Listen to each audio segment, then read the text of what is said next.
Le premier sujet, je vous le disais, c'est la CMP. Depuis une petite demi-heure maintenant, 7 sénateurs et 7 députés sont réunis en conclave. C'est la pièce noire. On ne sait pas ce qui s'y dit, mais pour tenter de sauver le budget.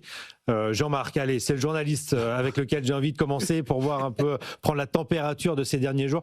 La tension est montée entre le gouvernement et le Sénat. On n'est vraiment pas sûr que cette CMP débouche sur un accord conclusif. Ah oui, c'est mal parti. Vous avez d'un côté le PS qui dit il faut taxer, et de l'autre côté vous avez LR qui dit n'importe quoi sauf des hausses d'impôts. Donc oui. Je schématise, mais on voit pas bien sur quoi ils vont réussir à s'entendre, même s'ils sont derrière des portes fermées, même s'il n'y a pas de journalistes, même si on sait bien que dans des négociations importantes, le fait que ça se déroule hors des yeux du public, c'est quelque chose d'important, c'est quelque chose de normal. Ça fonctionne mieux d'habitude. Dès qu'on enlève les caméras, voilà, on négocie plus intelligemment. C'est vrai en entreprise quand il y a des négociations importantes sociales, c'est vrai. Donc ça c'est normal. Mais en même temps, on voit pas comment les conditions pourraient être réunies pour que ça passe, parce que l'envie n'y est pas tout simplement. Je rappelle que sur le projet de loi de finances sur la sécurité sociale, on s'est mis d'accord en disant on va continuer d'avoir un déficit hallucinant, 20 milliards d'euros, ce qui est délirant, je rappelle, pour les assurances. Et même 24 milliards. Voilà. Donc on va continuer d'avoir du déficit. Là, c'est plus compliqué, donc on va pas le faire, et donc je vois pas comment on va arriver à un accord. Mais peut-être que je suis pessimiste. Bon, on va voir Stéphane Van Nuffel. On a quand même une majorité, cette CMP, elle a une majorité de parlementaires du bloc central et de la droite qui normalement sont capables de se mettre d'accord sur un texte, non ? La preuve, c'est que non, parce que dernièrement, ils se sont tous écharpés entre eux, le fameux bloc central et de droite, donc on ne sait plus trop qui fait quoi. Juste pour aller dans le sens de ce que disait Jean-Marc, là on est typiquement, pour que les gens comprennent bien, on est typiquement dans la juxtaposition, ça va avec tous les autres sujets du jour. Politique française. Donc là, on a une commission mixte paritaire qui vient s'ajouter à une assemblée générale une assemblée nationale face à un Sénat qui fait des allers-retours, etc. Et donc là, moi, je me mets à la procédure parlementaire classique, budgétaire. Je remets pas en question. Mais on est dans un jeu de posture. Voilà, là, on est exactement. Merci Jean. C'est pour ça que je disais, j'allais dans le sens de ce que disait Jean-Marc. C'est-à-dire que là, on est dans le sens où, à partir du moment où on est rentré, il y a maintenant 2 ans, presque 3 ans, dans une démarche où en fait, tout le monde est dans une posture, a fortiori quand il y a des caméras, évidemment. Oui. Ou alors, c'est-à-dire que là, on met complètement les convictions de côté. Et donc là, cette commission mixte paritaire, on va voir très clairement comment ils vont s'en sortir, parce que je donne 2 exemples. Vous avez d'un côté quand même des sénateurs de droite assez conservateurs, ne sont pas forcément non plus ma tasse de thé, mais je me sens fondamentalement quand même plus proche d'un certain nombre de leurs théories. Et vous avez Éric Coquerel quand même, qui est quand même président de la commission des finances de l'Assemblée. Président de la commission des finances de l'Assemblée, qui nous a fait quand même, sauf le respect que j'ai pour sa personne, d'énormes sorties ces derniers temps, où on a vu quand même qu'il était un tout petit peu à côté de la plaque sur certains sujets. Donc là, on est quand même dans une démarche d'un budget qui est extrêmement utile, dans un monde qui devient compliqué, d'un point de vue économique, d'un point de vue taxe douanière, d'un point de vue géopolitique. Et si on a là des postures et qui sortent rien de concret, on va droit dans le mur. Et je peux vous dire que moi, je rencontre les Français au quotidien, par rapport à leur fiscalité, par rapport à leurs épargnes, par rapport à leurs investissements, et malgré les bons chiffres, ils s'inquiètent beaucoup, et ils s'inquiètent beaucoup de ça. C'est plus simplement une posture des extrêmes de dire notre classe politique, elle est à la ramasse. Non, là, très clairement, on commence un peu à s'inquiéter, y compris des institutions, et moi, ça m'inquiète un peu. La question, Gilles Raveau, c'est est-ce que c'est la présidentielle 2027 que jouent les parlementaires ou le budget 2026 ? C'est un peu ça, si je résume ce que dit Stéphane Van Nuffel. Piège. D'abord, je voudrais dire que vous avez oublié de rappeler que Stéphane Van Nuffel est quand même le président de l'amicale des lecteurs d'Adam Smith. Tout à fait. Et ça, je pense que ça a manqué dans l'introduction de l'émission. Je le rajouterai à la prochaine fois. C'est ça. Et dans sa présentation. Et Schumpeter aussi. Ça va pas. On a des experts haut de gamme. Ah oui, c'est très très haut de gamme. Oui, c'est vrai que moi, c'est l'esprit de Noël. Alors, j'ai envie de vous faire une petite Maria Carey. All I want for Christmas is a budget. Vous voulez nous le chanter peut-être, Gilles ? Je voulais qu'on fasse avec la régie, mais j'ai pas eu le temps d'organiser. On n'a pas eu le temps de caler tout ça, c'est dommage. Tous les vous avez le son. Peut-être une petite chorégraphie. Bon. Je suis partant. Non, mais c'est vrai que je m'en moque. Je m'en moque de ce qui va sortir. Et pourquoi je m'en moque ? Ça, c'est peut-être le truc éventuellement un peu intéressant que je peux dire aux gens qui nous écouteraient. C'est pourquoi tout ça est possible. Et pourquoi tout ça est possible ? Et monsieur Vittori, que j'admire et que je lis depuis des années, l'a expliqué à plusieurs reprises lui aussi. C'est pourquoi tout ça est possible, c'est la magie de l'euro. Donc il y a la magie de Noël et la magie de l'euro. C'est qu'en fait, et c'est effectivement tout à fait terrifiant sur l'avenir de notre pays, c'est que nos amis députés, sénatrices et autres peuvent faire n'importe quoi parce que ça n'a aucune conséquence. Ouais. Et effectivement, Jean-Marc pour l'instant. J'ai juste donné 2 chiffres, après j'arrête. Jean-Marc l'a dit, donc le déficit prévu pour la sécurité sociale pour l'année prochaine, c'est 20 milliards après financement de l'État. Donc on est plutôt sur du 25 milliards. Bon, l'année prochaine, le déficit, il est forcément à nouveau au minimum 250 milliards. D'accord ? Nous sommes 50 millions d'adultes en France, oui. Français et étrangers. Je rappelle qu'il y a des étrangers qui travaillent et qui payent des impôts en France. Oui. Donc 150 milliards divisé par 50 millions, ça fait ? Ça fait peu. 30 000. Ça fait 3 000. 3 000. J'ai un zéro de trop. Ça fait 3 000. Non, mais c'est pas le jour. Non, mais ce que ça veut dire, c'est que l'année prochaine, le nouveau déficit, c'est 3 000 € par adulte. Voilà. C'est complètement délirant. Autre chiffre, le budget de l'État. En sachant qu'on va émettre 300 milliards, parce qu'il y a de la dette aussi roulante, et donc on est plutôt autour de 6 000. Autre chiffre, le budget de l'État est financé aujourd'hui à hauteur de 1/3 par le déficit.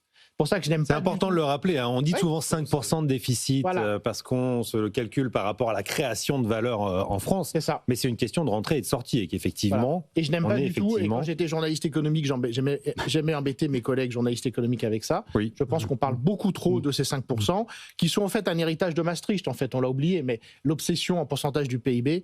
Bon, dans mon dernier livre que Jean-Marc a lu attentivement, j'en suis sûr, j'explique l'origine des 3% de déficit qui sont dus à un Français d'ailleurs. Oui, c'est Abeille. Voilà. Guy Abeille. Mais en fait, on s'en fiche. Enfin, mais ce qui compte, voilà. Donc 2 chiffres. Le nouveau déficit l'année prochaine, c'est 3 000 € par adulte. En plus. Oui, parce que je rappelle, ce matin, l'INSEE. 30 000 déjà par personne. Et donc tout ça, pourquoi c'est possible ? Parce qu'il ne se passe rien. Et pourquoi il ne se passe rien ? Parce qu'on a une monnaie magique qui s'appelle l'euro. Donc Et donc voilà, on peut continuer à faire les bêtises pendant des années et des années. Je rappelle les chiffres de l'INSEE ce matin. La dette publique française atteint 3 482,2 milliards d'euros à la fin du 3e trimestre. Divisé par 50 millions, ça fait combien par... Ça fait beaucoup, hein. Soit 117,4% du PIB après 115,7% au trimestre précédent. C'est-à-dire qu'en 3 mois, on prend quasiment 2 points de PIB de dette, quand même. C'est 70 milliards de dettes supplémentaires par trimestre. Et Raphaël, juste une seule phrase. La dette n'est pas quelque chose de grave pour que nos auditeurs et nos spectateurs entendent ça. Le chef d'entreprise que je suis vous dit, vous pouvez vous endetter de façon excessivement constructive. C'est même le meilleur levier de croissance. C'est une des meilleures inventions de l'histoire de l'humanité. Au lieu d'attendre d'avoir capitalisé pour faire quelque chose, vous avez la possibilité de le faire tout de suite en étalant votre dette dans le temps. Le problème de notre dette, celui-là, c'est qu'en fait, on finance des dépenses et non pas des investissements. Et ça, c'est très, très important. Les Français oublient de faire la différence entre ça et ça. Financer l'hôpital, c'est pas la même chose que financer des ronds-points vides. Vous voyez, il y en a un, c'est pour la santé d'un actif productif qui va donc travailler pour la croissance. L'autre, c'est la gabegie. Et en fait, c'est ça le vrai sujet et le vrai problème. Et en effet, l'euro n'a pas simplifié les choses puisque on peut se permettre comme ça d'envoyer la machine à cash. Jean-Marc, quelles sont un peu les voies de sortie, qu'on vote ou pas la CMP d'ailleurs? On a beaucoup parlé d'ordonnances négociées, c'était dans les Échos, c'était l'édito de Cécile Cornudet hier, qui est un peu ce qui a été mis dans l'atmosphère par l'exécutif là. Alors quels sont les scénarios? Donc c'est ordonnance négociée, mais ça suppose effectivement qu'on négocie et donc qu'on aboutisse à un accord qui soit un accord de nature politique. Et l'autre solution, c'est la loi spéciale. Et c'est ce que semble être en train de préparer malgré tout Matignon, une loi spéciale qui permet en fait de reporter le problème d'un mois ou deux, parce que ça veut dire que en janvier, on va recommencer à discuter du budget avec les mêmes désaccords qui seront toujours sur la table. Donc, les possibilités, c'est ça, c'est pas très réjouissant. Non, effectivement. Et évidemment, ça abaisse l'horizon, c'est ce que disait Stéphane tout à l'heure, et on le voit, et on le voit bien. Mais il y a rien d'économique dans tout ça, selon moi. Moi, ce qui me fait un peu peur, c'est qu'on est vraiment sur de la politique pure. C'est-à-dire que des deux côtés, là, je défendrai personne, parce qu'il y a des postures qui sont prises au Sénat, qui, je le rappelle, est plutôt majorité républicain, qui sont des postures, je ne comprends pas, le sens de l'État. Là, on s'enferme dans des postures purement politiques, donc très clairement, on prépare les prochaines échéances politiques.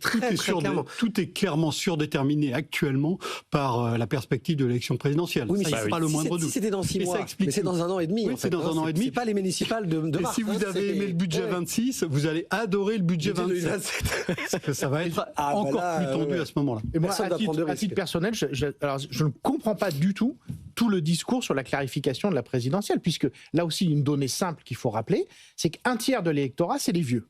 Et c'est quand même extraordinaire. On a quand même Laurent Wauquiez qui nous fait des sorties grandiloquentes dans la salle des 5 colonnes à l'Assemblée, pas plus d'impôts, maîtrise de la dépense publique. Ce même Laurent Wauquiez vient d'annoncer sur les réseaux sociaux une gabegie pour les vieux de sa région. Il parle à ceux qui votent. Non mais peut-être tout simplement. Qui votent pour lui. La contradiction est quand même là majeure. Et donc il nous explique qu'en gros tout va être gratuit, que on a même eu comment il s'appelle le camarade de droite là aussi, le maire là de Cannes. C'est maire de Cannes, non? David Lisnard.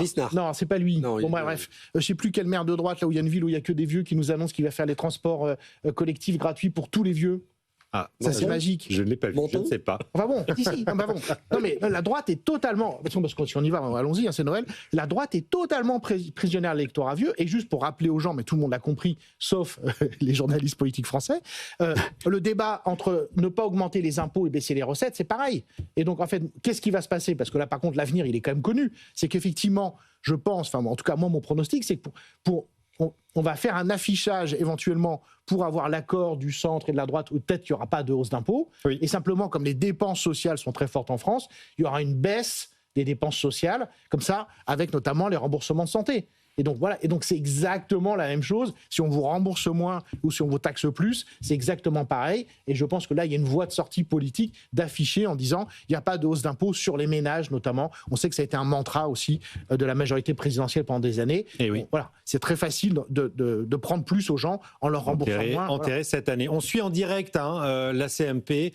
Eh bien, au bout de 45 minutes de discussion, je peux vous annoncer que la CMP est non conclusive. Philippe Juvin et Éric Coquerel viennent de le confirmer. Députés et sénateurs réunis en CMP font le constat qu'ils sont incapables de se mettre d'accord. Et donc, on se dirige tout droit vers une loi spéciale pour assurer les services de l'État. Alors, cette loi spéciale, en même temps, certains le fustigent en disant qu'on c'est vraiment en mode dégradé. D'autres disent, Jean-Marc Vittori, que ça permet de faire quelques économies, quand même. Oui, mais c'est des économies par défaut.